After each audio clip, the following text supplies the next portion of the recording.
With the growing arm wrestling fan base and increasing number of arm wrestling promotions that are coming out left, right, and center, it feels like we're starting to reach a point where there's almost too many things to keep up with, crazy as that sounds. But of course, that's more of a good problem to have, especially if you can remember the pandemic days where basically everything was shut down for almost 2 years, and we had next to nothing going on in the arm wrestling world. But with the rise of big organizations such as East vs. West and King of the Table, what place do smaller arm wrestling promotions have in this new space?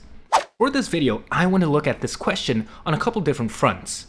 Firstly, from the audience's perspective, as I've mentioned before, even for a pretty big arm wrestling fan such as myself, it's becoming really hard to keep up with everything going on, and I'm not sure if there's all that much interest going into some of the smaller productions such as Arm Wars or Arm Gods. You can just look at the numbers they're getting on their YouTube videos and have a rough sense of the interest level that the matches that these promotions are getting. As I've mentioned in one of my recent videos, the growth of arm wrestling is not as fast and as great as some people might think, and without a large enough fan base, there's the very real consequence that views are going to be spread real thin across all the different promotions.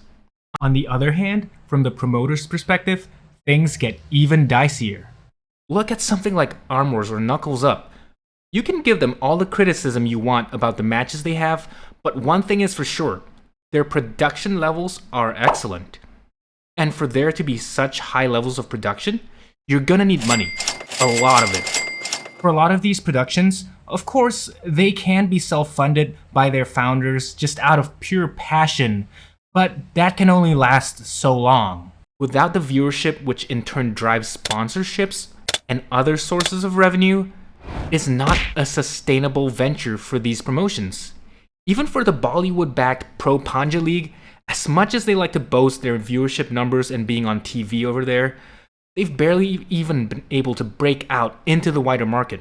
And I'm speculating that it's just because the return on investment is just not big enough yet.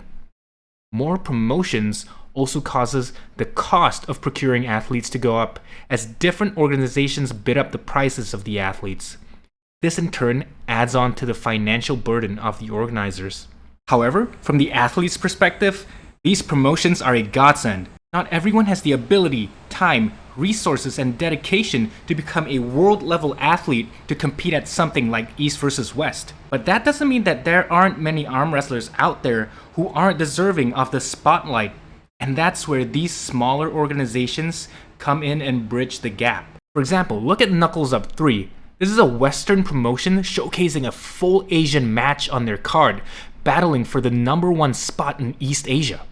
This is not the type of opportunity that comes by easily for these athletes, nor is it the type of match that the wider audience gets to see often. While athletes like these may not be the top in the world, they're absolutely deserving of the platform to show their skills to the arm wrestling world and be rewarded for their achievements. And if, like me, you want to continue supporting these smaller organizations, and more importantly, the arm wrestlers, join me this Saturday at Knuckles Up 3, link in the description below for the pay-per-view. I will be joining them as part of the commentary team on their live broadcast. So excited for this. Catch you guys on Saturday.